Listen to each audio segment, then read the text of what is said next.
Falando de gestão de equipamentos culturais no Brasil, a partir de uma questão conceitual que é sempre muito emblemática, né? A gente tem, diferente de outras áreas que são reconhecidamente segmentadas, mais bem segmentadas do que a área de cultura. Para começar, o próprio conceito de cultura, que tem mais de 300 diferentes definições, é em si um problema de pesquisa não resolvido e que, tudo indica, não será resolvido. É importante e é útil que a gente tenha uma quantidade bastante grande de conceitos.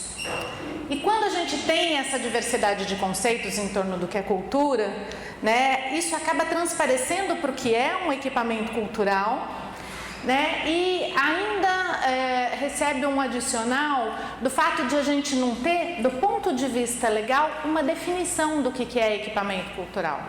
A própria expressão equipamento cultural não é convencionada de modo generalizado no país. Em muitos lugares se fala em espaço cultural, por exemplo. Falando de equipamento cultural, também, diferentemente do que a gente vê, por exemplo, nos exemplos consagrados da educação, da saúde ou da segurança pública, enfim, a gente pode encontrar definições e experiências muito bem consolidadas, tanto no campo formal quanto no campo informal, tanto na área pública quanto na área privada. E aí, falar de gestão de equipamentos culturais ou de empreendimentos culturais no Brasil não pode acontecer sem que a gente leve em consideração esse início que é bastante diversificado de possibilidades de realização. A gente está falando de equipamentos culturais e aí a gente vai ter também uma distinção que precisa ser estabelecida entre aqueles que são públicos e os que são privados. E distinguir a gestão pública da gestão privada. Não necessariamente a gente está falando da mesma coisa, né? Os equipamentos públicos estatais, aqueles que foram criados pelo poder público, costumam ter um regramento distinto e se obrigam a um ordenamento legal distinto daqueles que são iniciativa da sociedade, formalizada ou não, e que são geridos ou pela sociedade civil organizada sem fins lucrativos ou pela iniciativa privada. E essa gestão, ela vai poder acontecer, a gestão pública, com equipamentos ligados ao terceiro setor ou equipamentos do setor público, da mesma forma que a gestão privada também pode se aproximar dos equipamentos públicos. Entre 95 e 98, a reforma do Estado brasileiro vai criar novas figuras legais que vão abrir possibilidades diferentes de relacionamento na gestão cultural. Mas a gestão institucionalizada ou era principalmente do poder público. Aqui a gente vai ver que essa reforma do Estado de 1995 a 98, principalmente, no momento em que ela é impulsionada, quando a gente vai ter o professor Luiz Carlos Bresser Pereira à frente do Ministério da Administração e da Reforma do Estado, no governo Fernando Henrique, a gente vai ver a criação de novos expedientes legais. A lei das OS e a lei das OCIPs é desse período, as leis são desse período, e nesse momento a gente começa a vivenciar uma maneira diferente de pensar a relação do Estado com o terceiro setor, lembrando que a figura dos convênios, que é uma regulamentação que foi criada na lei de licitações, na lei 8666, para regular transações entre entes do primeiro setor. Então, a relação de parceria entre o Estado e a Prefeitura, por exemplo, ela pode acontecer por modalidade de convênio. Esse expediente, como não havia nenhum tipo de regulamentação da relação da sociedade civil com o Estado, esse expediente dos convênios foi usado durante muito tempo para regular as relações com o terceiro setor. E a gente vai ter o surgimento da lei de OCIP e da lei de OS no final dos anos 90 como uma alternativa à figura dos convênios, que tem um regramento muito rígido. Ela, por exemplo, prevê que a gente tenha as peças orçamentárias em item unitário de despesa, né? E um acompanhamento rígido em torno da maneira como a execução orçamentária é feita para viabilizar, enfim, o objetivo dos projetos. Então, as leis de OS e OCIP, elas vêm enxergar na relação do Estado com a sociedade civil uma possibilidade de ordenamento diferente, né? Se entende que, primeiro pressuposto, existem atividades públicas que não são exclusivamente estatais, que elas podem, inclusive devem e se beneficiarão do fato de não serem feitas exclusivamente pelo poder público. A possibilidade de relacionamento, que nos anos 90 vai depender, a partir do final, né, 97 com a lei de OCIP, 98 com a lei de OS, vai depender de uma qualificação dessas entidades. Então, assim, não é qualquer instituição do terceiro setor, que antes a gente chamava de ONG, né, a organização não governamental, não é qualquer ONG que poderia ser, em princípio, uma instituição qualificada, titulada como organização social ou como organização da sociedade civil de interesse público, OS ou OCIP. Para poder obter essa qualificação, a entidade precisa até hoje preencher uma série de requisitos legais, né, de demonstração de transparência, lisura, foco na área de atuação, né, que a legislação permite o estabelecimento da parceria, enfim. Com uma série de discussões acontecidas principalmente no governo Lula, iniciadas ainda na gestão Fernando Henrique, eu diria até que iniciadas a partir da abertura democrática, né, com o esforço que vem com a Constituição de 88, de ampliar a participação da sociedade na construção das políticas públicas, a gente vai ver um questionamento da possibilidade de só instituições que conseguem se qualificar e cumprir requisitos que não são simples, né, como no caso das OS, ter um conselho de administração, ter um conjunto de obrigações de transparência, de prestação de contas, que instituições menores, por exemplo, tinham muita dificuldade de conseguir cumprir, né? E movimentos da sociedade civil vão questionar a possibilidade de parceria do Estado com as organizações não governamentais só na medida dessas qualificações.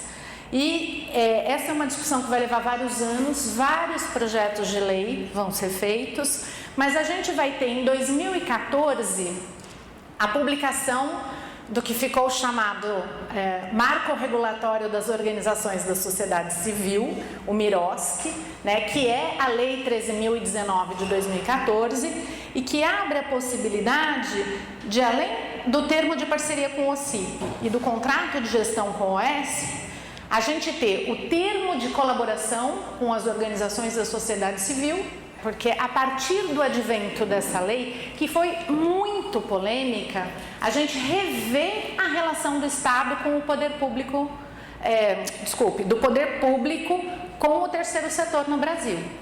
A lei foi publicada em julho de 2014, ela foi tão polêmica e tão questionada num primeiro momento, que ela foi prorrogada 2 vezes, né? Primeiro para o final daquele ano, depois para final de 2015, e teve uma nova edição que mudou vários pontos da lei para que pudesse se adequar um pouco melhor à realidade nacional, né? E esclarecer alguns pontos que tinham ficado obscuros. Mas o que importa aqui dizer é que a partir de 2016, nenhum Estado brasileiro podia mais fazer convênios com organizações da sociedade civil, salvo em situações muito específicas, excepcionalizadas pela lei, no campo da saúde, no caso da assistência social e algumas outras situações muito pontuais. Uma delas que foi uma grande briga perdida pelas entidades do terceiro setor, que é o caso das emendas parlamentares, né, que num primeiro momento também seriam um objeto do regramento exatamente integral do Miroski e depois mudou um pouquinho. Né? Então, hoje, continua podendo o deputado, por exemplo, indicar a entidade que vai receber o recurso, né, como ele fazia antes. A diferença é que ele não vai, essa instituição não vai celebrar um convênio, ela vai celebrar um termo de fomento, ou um termo de fomento. Bom, na verdade depende da regulamentação em cada estado, mas pode ser também um termo de colaboração. E este instrumento, que é mais rigoroso do que o convênio num certo sentido e mais flexível em outro, ou seja, ele foca, assim como a lei de OS, controle de resultados, e nesse sentido ele contribui para a profissionalização do terceiro setor, ele permite remuneração de dirigentes, né, coisa que era muito complicada nos convênios, ele permite uma série de ações de gestão qualificada que antes não eram possíveis, né? E ao mesmo tempo ele tem um controle em torno dos resultados que os convênios não previam. O controle era fundamentalmente colocado onde? Na documentação comprobatória. Né? Como é que você faz o repasse do recurso? Comprovando que você gastou da maneira correta as notas daquele período. Agora não basta mais, aliás, o foco saiu desse campo. Ainda existe a prestação de contas, ela tem regras, mas elas são mais simples num lado. Por outro lado, você precisa comprovar a realização do objeto cultural. E essa era uma demanda importante para qualificar os resultados, porque muito dinheiro foi repassado, muita nota fiscal foi apresentada, sem que a entrega para a sociedade daquela ação tivesse sido efetivada. O Miroski vem mudar isso e ainda estamos num momento de grande discussão. Se vocês entrarem nas plataformas de transparência, vão ver que ainda são muito poucas as parcerias celebradas de termo de colaboração e termo de fomento. E a gente ainda não tem, portanto, um cenário de análise muito grande. No entanto, é uma mudança bastante drástica de relacionamento entre as entidades e o Estado.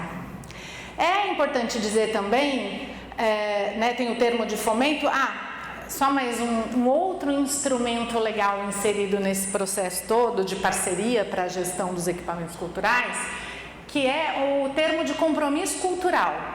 Então, a Lei 13.018, que foi publicada um pouquinho antes do Miroski, ela vai criar a figura do compromisso cultural, que é o nome do instrumento de parceria para ser celebrado com os pontos de cultura. Também ainda muito pouco regulado, a gente ainda tem muito pouca referência para estudar esse caso mais a fundo, mas acho que daqui o que importa dizer, e essa é uma diferenciação que a gente precisa ter em vista quando vai falar de gestão cultural no país, é quando esses instrumentos podem ser usados para gestão de equipamento público e quando eles podem ser usados para gestão de equipamentos privados. O Museu Iberê Camargo é privado, não é? Pronto, a gente poderia ter um convênio da prefeitura ou do estado para apoiar ações do Museu Iberê Camargo. Mas nós também poderíamos ter um convênio com uma instituição, uma associação de amigos, por exemplo, de um museu público para viabilizar atividades que aquele museu público não conseguia realizar. Então era o mesmo tipo de instrumento, a única necessidade é que a entidade parceira fosse uma entidade da sociedade civil sem fins lucrativos, uma associação ou uma fundação. Agora, termo de parceria de OCIP, o contrato de gestão com o OS, termo de colaboração com o OS, são instrumentos que, e o termo de fomento, também com organizações da sociedade civil, são instrumentos que se destinam a parcerias com o terceiro setor que podem beneficiar tanto entidades, equipamentos culturais do próprio terceiro setor, como equipamentos criados e de obrigação de responsabilidade do poder público. Não existe hoje uma parametrização que diga assim, por exemplo, o contrato de gestão com o OS é só para equipamento do Estado, o termo de parceria com o OCIP, que tende a cair em desuso por causa do Miroski, é só para a entidade da sociedade civil. São Paulo entendeu desta maneira, mas é um entendimento arbitrário próprio, discricionário, né? Outros estados, a mesma coisa, o termo de fomento e o termo de colaboração, em tese, eles deveriam se distinguir da seguinte forma: o termo de colaboração, da forma como está escrita lá na 13.019, é um instrumento em que o Estado define o plano de trabalho com um pouco mais de detalhamento. Ele diz qual tipo de plano de trabalho anual deve ser desenvolvido. Ao passo em que, no termo de fomento, isso para o termo de colaboração, no termo de fomento, a gente teria a possibilidade de a própria sociedade civil apresentar a estratégia, o plano de ação que ela quer utilizar para resolver uma demanda qualquer que o Estado apresente. Então, digamos que a gente esteja falando de um festival, né? Eu posso dizer que o Estado apresenta o planejamento daquele festival pelos municípios do Estado, como ele quer, e aí apresenta uma chamada pública para a realização de um termo de colaboração, ou ele pode fazer uma chamada para um termo de fomento, e esse termo de fomento pode inclusive ter sido derivado de uma proposta da própria sociedade civil, de uma manifestação de interesse público social das pessoas físicas ou instituições que eventualmente tenham o interesse de se manifestar. E aí o Estado diz: eu gostaria de ter um festival de dança, apresentem propostas. E aí o plano de trabalho, vários planos de trabalho seriam submetidos e se escolheria aquele que fosse considerado o mais adequado. Na prática, o que a gente tem visto é uma adequação muito caso a caso. Há a possibilidade de usar o Miroski tanto para a gestão dos equipamentos do próprio poder público, quanto para a gestão de equipamentos da sociedade civil. Eu diria que com o passar do tempo a gente corre o risco de ter uma confusão de legislação se não houver uma separação um pouco mais clara desses instrumentos. Ou, na outra mão, uma tendência que, por exemplo, a gente observa no estado de São Paulo, os órgãos de controle tenderão a tratar todo mundo igual. E a tendência é sempre usar a regra mais restritiva. Como é muito difícil criar uma regra só para termo de fomento, outra só para termo de colaboração, outra para contrato de gestão, outra para o CIP, o que o nosso Tribunal de Contas fez? Eles colocam lá o capítulo termo de fomento, 1, 2, 3, 4. O capítulo termo de colaboração, 1, 2, 3, 4. O capítulo contrato de gestão. E são mais ou menos as mesmas exigências. Pouquíssima variação, E muito discutidos. O que na prática faz com que mude o nome do instrumento, mudem algumas regras de contratação, mas a gente esteja falando de obrigações para a instituição contratada, para a instituição parceira e para o Estado contratante, para o órgão gestor, muito semelhantes, independente do caso do instrumento de parceria, o que não faz muito sentido, Porque se fosse para ter um modelo só, a gente não precisava criar tantos nomes diferentes com legislações distintas. Mas enfim, isso é uma coisa que vale a pena estudar, porque como essas leis demandam regulamentações locais, é na hora de regulamentar que a gente consegue estabelecer uma diferenciação. E essas regulamentações não estão pacificadas. A maioria dos estados e municípios já criaram ou estão criando seus decretos regulamentadores, mas existe uma tendência de copiar uns aos outros, e no meio do processo criar alterações de decreto. O poder público também pode se relacionar com a sociedade civil mediante a transferência de recursos. Esse é um outro expediente muito utilizado, por meio das leis de incentivo fiscal, renúncia fiscal, e por meio dos editais de fomento, dos prêmios, por exemplo. Então, essa é uma outra maneira que precisa ser considerada no campo da gestão cultural, mesmo porque várias instituições organizam a sua sobrevivência em função desses editais, que tem uma modalidade chamada plano anual. Então, no plano anual, você insere um monte de despesas, que são as despesas de gestão da instituição.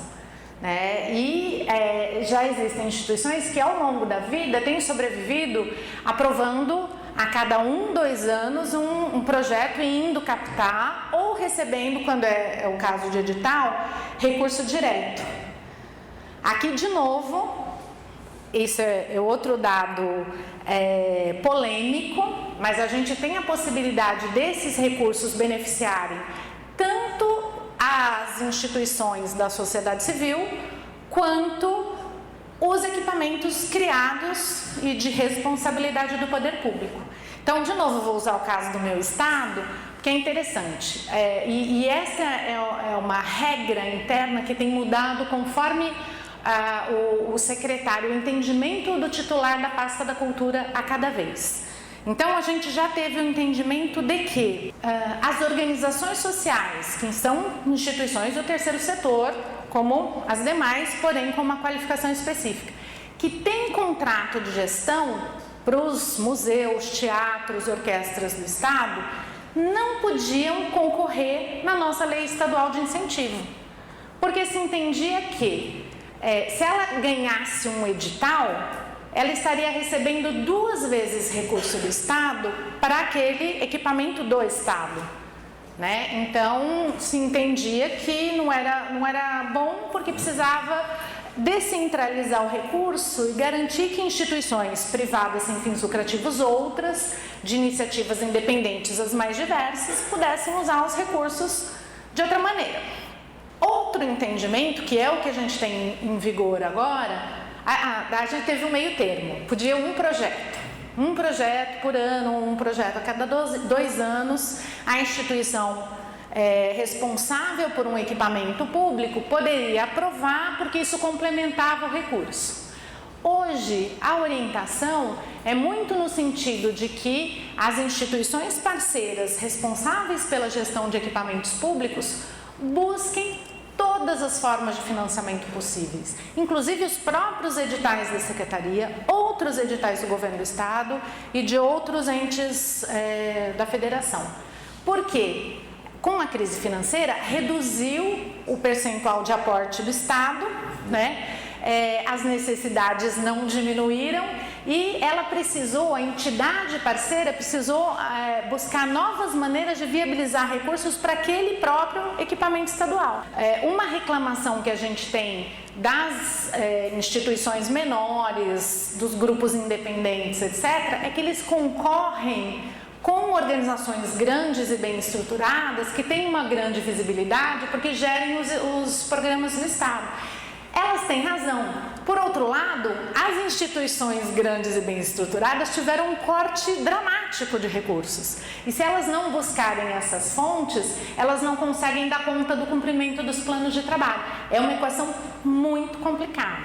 Então, além de haver um número muito grande de instituições com uma informalidade muito grande, o grau de formalização que a gente conseguiu identificar na pesquisa é principalmente localizado no estado de São Paulo, e no Sudeste.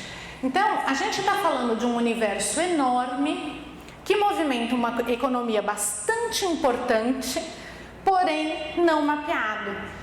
Pouco conhecido. A gente tem uns esforços, vale a pena ver o mapa das organizações da sociedade civil elaborado pelo IPEA, que tenta distinguir um pouco o que são as associações ligadas à arte, cultura, recreação e esporte, está tudo junto, mas também é um esforço baseado nessa pesquisa e é um esforço que requer que os dados sejam atualizados E eu diria, aproveitando os trabalhos tão relevantes do observatório, dos dois observatórios, né, aqui, que a gente precisa ter um esforço de continuidade da coleta e do tratamento de dados específico do setor cultural, né? É uma demanda nacional não satisfeita.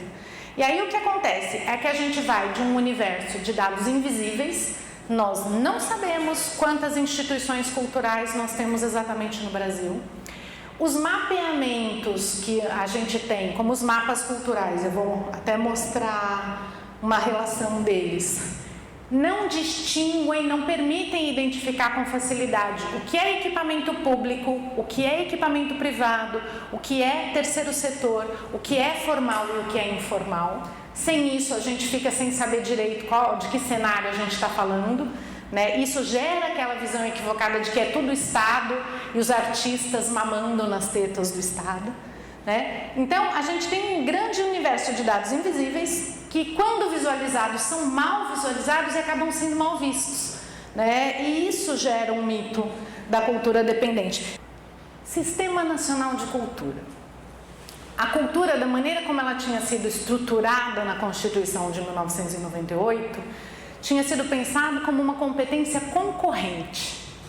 Isso quer dizer o quê? Assim, eu acho que o melhor exemplo que a gente tem são os órgãos de preservação do patrimônio, né? Quem aqui já teve que lidar com um bem tombado na esfera municipal, estadual e federal, em que o municipal disse, restaura, o estadual disse, não, essa parte você demole, e o federal disse, não, constrói uma outra coisa, e todos os três tinham um poder de decisão concorrente, né, sabe bem do que eu estou falando. Quando você tem que sentar três instâncias que não se obrigam umas às outras, né, e que tem a capacidade, a possibilidade de interagir para encontrar um consenso, você está atuando com uma competência concorrente. Pois bem, esse era o nosso entendimento, a leitura que a gente fazia em São Paulo do que era cultura, e portanto não fazia sentido para a gente falar num Sistema Nacional de Cultura. Um plano nacional até podia ser. Então, havia uma centralização disso em torno do governo federal que nos parecia muito prejudicial à ideia da defesa da diversidade cultural e da autonomia dos entes federados.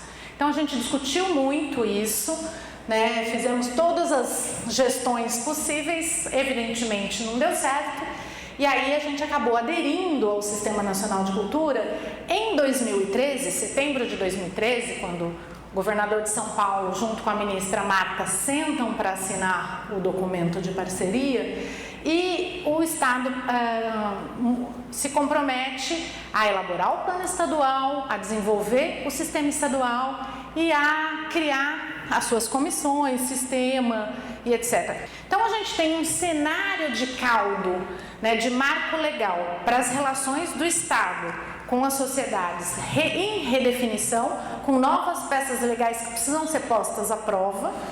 A gente tem um cenário da legislação cultural também posto em destaque, né, e para ser implementado, porque nós também somos muito bons em propor novas leis e propor novos planos e não executar, né? A gente já quer mudar, porque sempre tem que mudar, mas às vezes, se a gente fizesse o esforço de fazer dar certo aquela parte que funciona, antes de tentar mudar de qualquer forma, nós conseguiríamos ter mais conquistas. Essa é uma defesa importante nesse processo de pensar planejamento cultural, um olhar de médio e longo prazo. Inclusive porque o cenário, além das questões, né, de gestão e política cultural, envolve outros tipos de carências e atrasos e avanços, né? Por exemplo, esses dados são todos aqui da Pesquisa Nacional de Amostra de Domicílios e da TIC Cultura, né, IBGE, NIC, CGTI. A gente vai ver 68 milhões de domicílios existentes no país, de acordo com a PNAD de 2015, né, dados divulgados no ano passado. 97% desses domicílios tinham televisão, TV é uma coisa universalizada em todos os municípios do país. Em Em 2015, 57,8% já tinham acesso à internet, o que é um dado muito impressionante. Se a gente pensar o tempo que levou para a expansão da televisão e todos os investimentos que foram feitos com a forma como as concessões de televisão tiveram de ser implementadas para garantir essa universalização, né? Bastante questionável e também carecendo uma revisão. Mas no caso da internet, esse avanço exponencial foi muito mais rápido, né? E a gente vai ver uma concentração muito maior na área urbana do que na área rural, mas por outro lado, uma ampla penetração dos celulares entre a população brasileira, a ponto de, em 2015, a gente já ter 139 milhões de pessoas com pelo menos um aparelho celular. Então, quase 80% da população do Brasil em 2015, acima de 10 anos de idade, com um aparelho de celular. E isso demonstrou um crescimento de 147%, né, desde que a pesquisa foi feita pela primeira vez em 2005. É extremamente significativo ver esse avanço, porque estamos conectados. O Brasil é um país conectado. A gente está falando sobretudo de smartphones. A TV aberta universalizada, se é um fato por um lado, por outro, também é importante dizer, e esse é um dado que para a área cultural é relevante, que só em 12% dos municípios a gente tem produção de conteúdo. Concentração da produção de conteúdo é extremamente grande no país. E aí tem outros dados aqui que mostram um pouco essa situação da maneira como os veículos de comunicação e mídia se espalham, né? A presença muito expressiva do rádio e da rádio comunitária, inclusive, um elemento que no campo das políticas culturais a gente ainda utiliza muito pouco de forma estruturada, né, no âmbito do poder público, embora tenha uma penetração e uma influência muito significativa em diversas comunidades. A TV comunitária nem tanto, infelizmente. E a gente vai ver, por outro lado, aqueles equipamentos culturais mais convencionais, museu, teatro, livraria, centro cultural, né, sendo indicado na pesquisa de municípios do IBGE em 2014, lançada em 2015, a última Munique que fez esse levantamento, como equipamentos em amplo crescimento, né? Só que um crescimento que indicava que 37% dos municípios tinham centro cultural, 23,4% salas de espetáculo ou teatro, 27,2% museus, ou seja, ainda números muito pequenos, né? A carência de equipamentos culturais, de apresentações artísticas é extrema no Brasil ainda, muito concentrados em poucos municípios, né? A gente teve uma situação com as livrarias, que daí estão no campo dos equipamentos que tem relação com o segundo setor, né? Com o setor lucrativo, que foi de derrocada.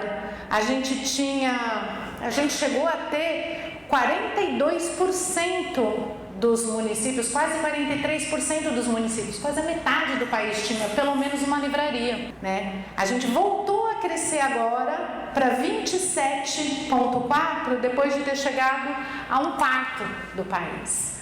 Então, esse é um outro dado muito importante, porque tem a ver com que tipo de política nacional de livre leitura a gente vai buscar desenvolver. Uma política de livre leitura voltada para o papel, não, a gente vai abrir mão deste suporte. Se a gente vai falar dos levantamentos oficiais do Instituto Brasileiro de Geografia e Estatística, a gente vai ver que o universo de equipamento cultural, público ou privado, é ainda muito restrito. Se a gente vai pensar na FACIL, no levantamento também do IBGE, das fundações e associações privadas que gerenciam estes equipamentos, a gente não tem ideia de quantas são. Se a gente vai olhar no caso dos levantamentos de mapas culturais, por exemplo, ou nas próprias pesquisas do Ministério da Cultura sobre os órgãos públicos e os equipamentos culturais existentes nesses órgãos públicos, a gente vai ver que os dados também são bastante precários e muitas vezes pouco consistentes porque eles são autodeclaratórios. E nesses dados, eu gostaria de chamar a atenção ainda para o fato de que, embora a gente tenha visto nas últimas pesquisas uma grande quantidade de municípios com bancos de dados, com cadastros, informatizando a administração pública municipal, na área de cultura, a gente só encontrou em 13% dos municípios sistemas informatizados para gestão cultural.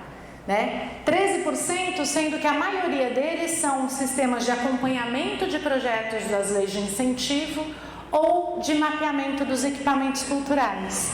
No final tem uma lista de todos os mapas culturais que a gente conseguiu localizar, e hoje já existem 11 estados e 26 municípios com esses mapas. Embora eu acho, como crítica construtiva, que a gente precisava ter condição no mapa de, além do mapeamento, conseguir extrair alguns indicadores para entender, por exemplo, o que é público, o que é privado com mais facilidade, o fato é que essas informações existirem de uma maneira razoavelmente estruturada já é um avanço muito grande para a gente conseguir entender um pouquinho melhor o nosso setor, que tem muita carência. Você vai olhar quem tem página exclusiva de cultura, dentro dos municípios, ou até mesmo quem tem computador com acesso à internet no município dedicado à gestão cultural, os números são muito pequenos. Assim como também é muito pouca a prática de capacitação para a gestão na área de cultura. Tudo isso tem impactos dramáticos para que a gente consiga avançar numa das maiores necessidades do setor, que é a profissionalização e o contato com os vários públicos. A gente tem problema de infraestrutura e de pessoal. Bom, e aí, como é que a gente vai falar de aprimoramento do trabalho de gestão com esses equipamentos? Como é que a gente vai falar de financiamento e melhoria? A gente conhece pouco e tem um monte de dificuldade. A proposta que eu trago para vocês é pensar isso a partir de uma ideia de política cultural que precisa ser definida, explicitada e que precisa atuar com o pressuposto da participação pública. Eu queria chamar a atenção para a inserção dessa discussão em torno de 4 eixos que precisam ser articulados. A ideia de propósito. Ninguém vai a lugar nenhum direito se não souber onde quer chegar. O gato da Alice. Propósito na área cultural é mais do que realizar o próximo evento. É mais do que cumprir a agenda. E isso não é uma coisa clara e não é uma coisa facilmente aceita por todo mundo que atua no campo das políticas culturais. Então, eu acho que a primeira coisa para facilitar a nossa vida é definir de que lado desse processo nós estamos. Porque fazer cultura não necessariamente é e nem tem de ser fazer política cultural. Eu posso sim focar meu interesse em garantir a programação, em garantir o próximo evento e fazer o melhor espetáculo, a melhor criação. É absolutamente legítimo e respeitável. Acontece que, se você atua no poder público, seu compromisso necessariamente tem de ser mais do que isso. Essa é a nossa defesa. Isso quer dizer que você tem que ter propósito, explicitação de prioridade, definição de valor e um tratamento claro e específico da questão dos custos. No caso dos propósitos, como eu dizia, a gente precisa saber onde é que a gente quer chegar. A ideia do Plano Nacional de Cultura, nesse sentido, é uma ideia boa, ainda que a execução seja complexa, porque as metas foram, na avaliação que a gente faz, mal formuladas. Quem tem 340 metas ou 53 metas não tem meta. Assim, é um pouco demais. Então, tudo bem, de novo, é uma autocrítica relativizada, porque não dava para ser muito diferente com aquela construção naquele momento político, precisava incluir todo mundo. No entanto, o trabalho de elencar prioridades precisa ser mais bem estruturado, né? A gente precisa ter clareza, quando o nosso trabalho é infinito, e na área cultural ele é, né, que a gente tem que estabelecer marcos. É quase como os rituais dos trabalhos artísticos que a gente desenvolve, né? Como a gente vai ter que fazer aquilo para muitas e muitas décadas até conseguir uma transformação de fato, né? A gente precisa ter clareza de onde a gente quer estar daqui a 2 anos, daqui a 5 anos e daqui a 10 anos, e construir uma equação de sustentabilidade para isso, né? Então, não tem como fazer isso sem lidar com a burocracia e com planilha orçamentária. Não é legal, não é divertido, mas é uma necessidade. A parte boa é que sempre tem alguém que gosta. Então, se a gente monta um trabalho coletivo, né, a gente soma esforços, fica mais fácil, né? Esse planejamento modular, no caso da questão de valor, precisa envolver tanto um conhecimento do que a gente está fazendo, como uma publicização disso. A gente precisa construir planejamentos técnicos e orçamentários mais precisos, inclusive mais simples, e tem muita referência interessante que pode ser trocada no país, né? Eu tenho feito viagens por muitos lugares e conhecido experiências que a gente usa muito de referência, e eu acho que conseguir trocar informações sobre como desenvolver uma boa planilha de custos, por exemplo, pode muito bem partir das referências que outros já fizeram, porque não tem muito o que inventar. O que a gente precisa é aprender a fazer bem aqui, né? E essa parte de orçamento, na verdade, a maior dificuldade dela não é fazer direito, é cumprir o que a gente fez, né? E conseguir lidar com o fato de que, sim, imprevistos acontecem, mas uma coisa são os imprevistos, outra coisa é mudar de ideia no meio do caminho. Então, conseguir ter a disciplina de desenvolver um planejamento orçamentário e cumpri-lo, eu acho que é um desafio que a área cultural não aprendeu a fazer, mas a gente tem avançado nessa direção e já existem exemplos bons, inclusive para nos ajudar a ensinar os tomadores de decisão. A gente precisa aprender e eles junto com a gente. Aqui, então, algumas ideias, né, de como é que a gente pode aprimorar esse processo, muito na linha do que a gente tem defendido e tentado levar adiante, e é legal dizer isso porque é um trabalho que teoriza e tenta colocar em prática, então tem N limitações.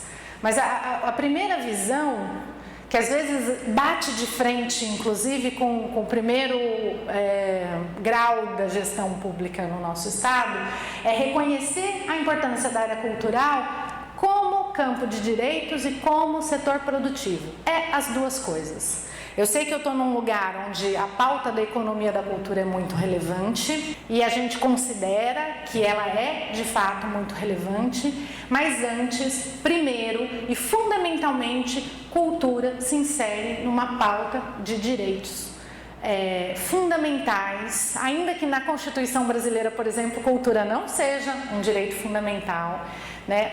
E nem na Declaração dos Direitos do Homem, mas a defesa que a gente faz é que cultura é um direito humano por excelência que precisa ser valorizado, inclusive pelas políticas públicas, né? Porque existem várias demandas e trocas e relações que as práticas culturais podem viabilizar, facilitar, né, e tornar melhores na sociedade, que sem uma intervenção do poder público não acontecerão no jogo de forças que a gente tem hoje, porque o mercado não vai permitir, porque as relações humanas da maneira como estão estabelecidas não darão conta de viabilizar. E a gestão precisa ser orientada por resultados, né? Planejamento com implementação. Não adianta só planejar, não precisa nem fazer o melhor plano do mundo, mas o que você colocou no papel e disse que ia fazer, faça, né? O que você disse que ia custar, faça custar. A gente precisa ter condições de fazer remanejamentos internos, mas a gente não pode estourar os nossos orçamentos, né? Por isso precisamos ter maneiras melhores de aferir as previsões orçamentárias que a gente faz. E a gente precisa analisar os resultados, fazer pesquisa.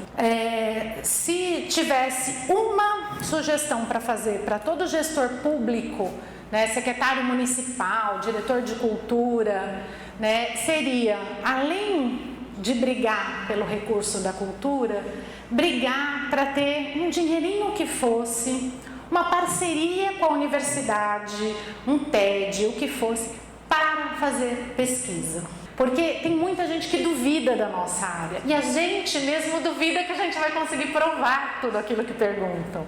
Só que quando você colhe as informações e trata, o impacto é impressionante. É importante sim a gestão por resultado, mas é importante lembrar que cultura é processo, né? Não é que nem, assim, por mais que o resultado final seja a experiência, né, artística, a apresentação, a dança, enfim, todo o processo de construção conta. O trabalho com acervo, né, num equipamento de patrimônio, conta. E a gente precisa cuidar disso e transformar isso num ativo, né? Tornar esses processos conhecidos. Eu diria que a gente precisa trazer a qualificação de gestão para dentro de uma maneira mais bem pensada, né? Isso quer dizer que o agente cultural precisa aprender gestão? Quer. Um grau de conhecimento na área, acho que todo mundo devia ter.